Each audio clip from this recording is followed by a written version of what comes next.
நண்பர்கள் அனைவருக்கும் வணக்கம். நான் உங்கள் கற்றது கையளவு ஜி பரமேஷ். பத்மபூஷன் கேப்டன் ஒரு சகாப்தம் காணொலியில் கேப்டன் அவர்கள் நடித்த சேதுபதி ஐபிஎஸ் படத்தை பற்றி தான் இந்த காணொலியில் நம்ம பார்க்க போகிறோம். அதுக்கு முன்னாடி நம்மளுடைய சேனலை இதுவரைக்கும் நீங்க சப்ஸ்கிரைப் பண்ணாம இருந்திருந்தீங்கன்னா மறக்காம சப்ஸ்கிரைப் பண்ணி பெல் பட்டன் அழுத்திடுங்க. இதே மாதிரி நம்ம போடுற எந்த ஒரு புத்தம் புதிய காணொலியா இருந்தாலும் உங்களுக்கு வந்து சேர்ந்துடும். இந்த படம் பார்த்தீங்கன்னா 1994 வெளியாச்சு. கேப்டன் அவர்கள் நடித்த நாட்டுப்பற்று கதைகளம் கொண்ட மிகப்பெரிய வெற்றி பெற்ற திரைப்படத்தோட வரிசையிலே இந்த சேதுபதி ஐபிஎஸ் திரைப்படமும் ஒன்று. இந்த படத்தை பத்தி ஏற்கனவே நம்மளுடைய சேனல்ல விரைவில் காணொளி வருகிறது அப்படின்னு ஒரு முன்னோட்டத்தை நம்மளுடைய சேனல்ல ஒரு காணொளி வெளியிட்டிருந்தோம்.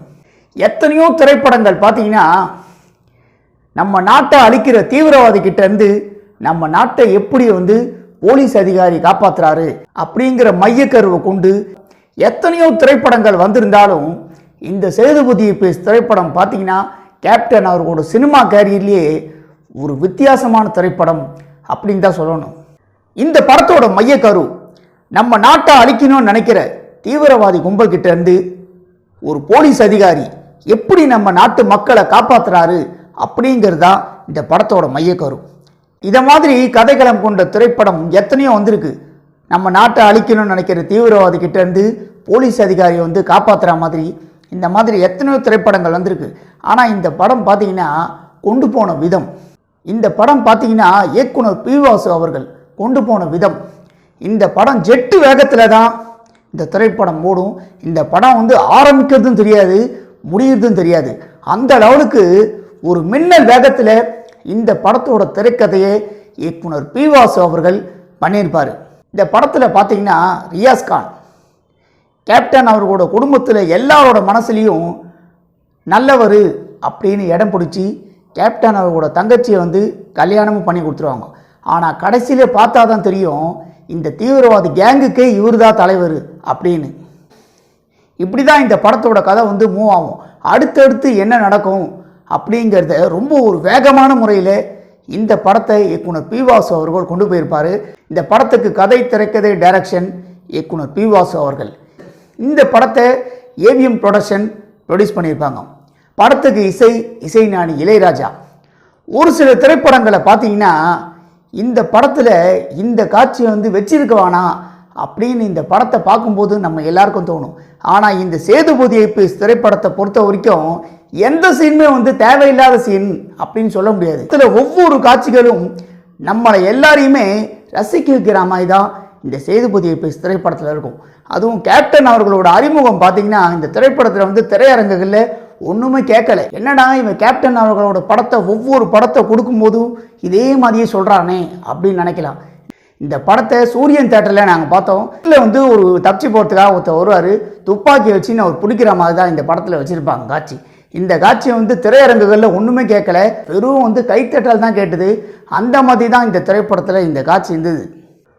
பொதுவாக பார்த்தீங்கன்னா கம்பீரமான போலீஸ் அதிகாரி திரைப்படம் என்றாலே நம் அனைவரின் நினைவுக்கு முதலில் வருவது கேப்டன் அவர்கள் நடித்த அதிரடியான போலீஸ் அதிகாரி திரைப்படம் தான் அப்படின்னு ஏற்கனவே நம்மளுடைய சேனலில் ஒரு காணொலி வெளியிட்டிருந்தோம்.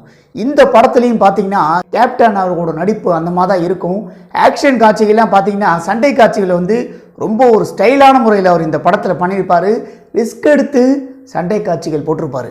ஏன்னா எப்போவுமே கேப்டன் அவர்கள் எல்லா திரைப்படங்களிலுமே சண்டை காட்சிகள் பார்த்தீங்கன்னா ரிஸ்க் எடுத்து தான் அவர் போடுவார். எந்த ஒரு காட்சிக்கும் அவர் டூப்பே போட மாட்டார். கேப்டன் அவர்களை பொறுத்த வரைக்கும் துணிவுனாவே கேப்டன் அவர்களோட பேர் தான் நமக்கு முதல் ஞாபகம் வரும். சண்டை காட்சிகளில் ரிஸ்க் எடுத்து நடிக்கிற முதல் நடிகர் யாருன்னா அது நம்ம பத்மபூஷன் கேப்டன் அவர்கள் தான். இந்த படத்தில் எல்லாரோட கதாபாத்திரமே ரொம்ப ஒரு அழுத்தமான கதாபாத்திரத்தை இயக்குனர் பி வாசு அவர்கள் இந்த படத்தில் வச்சிருப்பார்.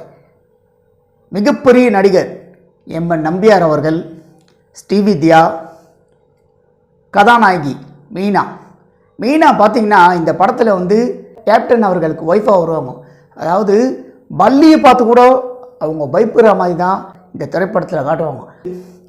அப்போ கேப்டன் சொல்லுவார், ஒரு போலீஸ் அதிகாரியோட மனைவியை ஆந்துக்கிட்டு ஒரு சின்ன ஒரு பள்ளிக்கே நீ பயப்படுறியே அப்படின்னு அவர் சொல்லுவார். ஆனால் இப்படிப்பட்ட இவங்க பார்த்தீங்கன்னா இந்த படத்தில் ரியாஸ் கானுக்கு கேப்டன் அவரோட தங்கச்சியை வந்து கல்யாணம் பண்ணி கொடுப்பாங்க. ஆனால் கடைசியில் பார்த்தா அந்த தீவிரவாதி கேங்குக்கே அவர் தான் தலைவர்னு இப்போ தான் சொன்னேன். அவர் கூட்டத்தில் இருக்கவங்க எல்லாரும் வந்து காவிரியை வந்து ரேப் பண்ணுற மாதிரி தான் ஒரு சீன் வரும். அப்போ வந்து மீனா வந்து ஷூட் பண்ணுற மாதிரி ஒரு காட்சி வச்சுருப்பாங்க. இந்த படத்தில் ஷூட் பண்ணிவிட்டு மீனா அவர்கள் சொல்லுவாங்க, சேதுபதி கிட்ட வந்து சொல்லுவாங்க, அவன் கல்யாணம் பண்ணது அவனுக்காக இல்லை அவனுடைய கூட்டத்துக்காக அப்படின்னு சொல்லுவாங்க. என்னை மன்னிச்சிடுங்க அப்படின்னு மீனா அவர்கள் சொல்லுவாங்க. அந்த இடத்துல நான் இருந்திருந்தா என்ன பண்ணியிருப்பனோ அதை தான் நீ செஞ்சுருக்க அப்படின்னு கேப்டன் அவர்கள் சொல்லுவார். இந்த காட்சியெல்லாம் பார்த்தீங்கன்னா ரொம்பவே நம்ம மனசில் இந்த படத்தில் இந்த காட்சிகள்லாம் நம்ம கண்ணை வந்து கலங்க வைக்கிற மாதிரி தான் இந்த திரைப்படத்தில் இருந்திருக்கும். இப்படிப்பட்ட ஒரு பயந்த சுபாவம் வந்து கேப்டன் அவரோட தங்கச்சியை வந்து ஷூட் பண்ணுற மாதிரி தான் ஒரு காட்சி வச்சுருப்பாங்க. இதெல்லாம் நம்ம மனசில் வந்து ரொம்ப ஒரு ஆழமான பதிகிற காட்சி அப்படின்னு தான் சொல்லணும். இந்த படத்துலேயும் கேப்டன் அவர்களோட நடிப்பு பார்த்திங்கன்னா போலீஸ் அதிகாரி கதாபாத்திரத்தில் ரொம்ப ஒரு ஸ்டைலான முறையில் நடிச்சிருப்பார். வேகமாக தான் இந்த திரைப்படத்தில் அவருடைய நடிப்பு வந்திருக்கும். சண்டை காட்சிகளையும் சரி, ஒவ்வொரு காட்சிகளையும் இந்த திரைப்படம் வேகமாக தான் இயக்குனர் பிவாஸ் அவர்கள் கொண்டு போயிருப்பார். கேப்டன் அவர்களோட நடிப்பு இந்த திரைப்படத்தில் அப்படி தான் இருந்திருக்கும். இந்த படத்தில் எல்லாரோட நடிப்புமே நம்ம மனசில் ஆழமாக பதிகிற மாதிரி தான் இருக்கும். செந்தில் கவுண்டமணியோட காமெடி பார்த்திங்கன்னா இப்போ பார்த்தா கூட சிரிக்காதவங்க யாருமே இருக்க மாட்டாங்க.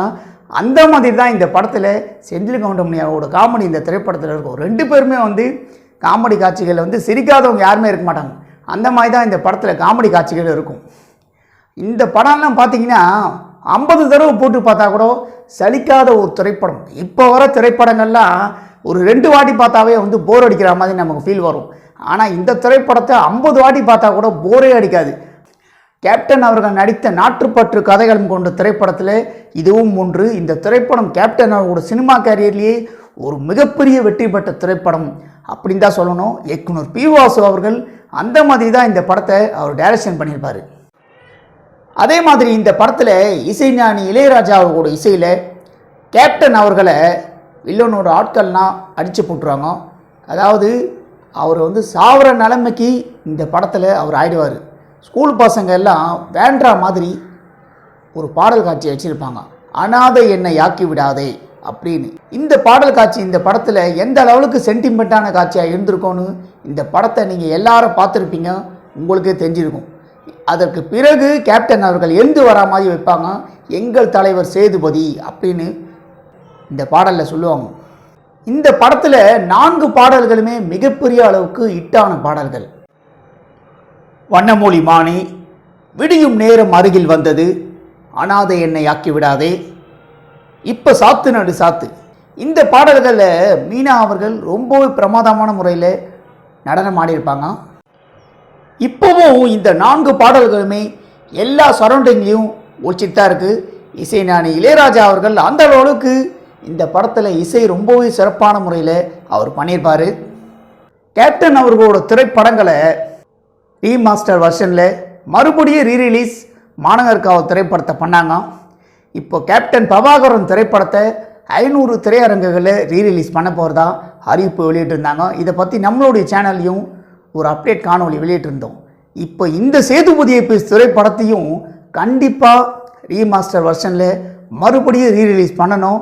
ஏன்னா இந்த திரைப்படம் வந்து கேப்டன் அவரோட சினிமா கேரியர்லேயே ஒரு முக்கியமான திரைப்படம்.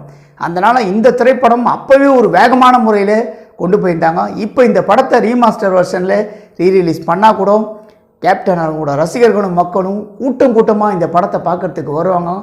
கண்டிப்பாக இந்த திரைப்படம் ரீரிலீஸ் ஆகணுங்கிறது தான் என்னுடைய கருத்து. உங்களுடைய கருத்து என்ன அப்படின்னு என்னுடைய கமெண்ட் பாக்ஸில் பதிவு பண்ணுங்க.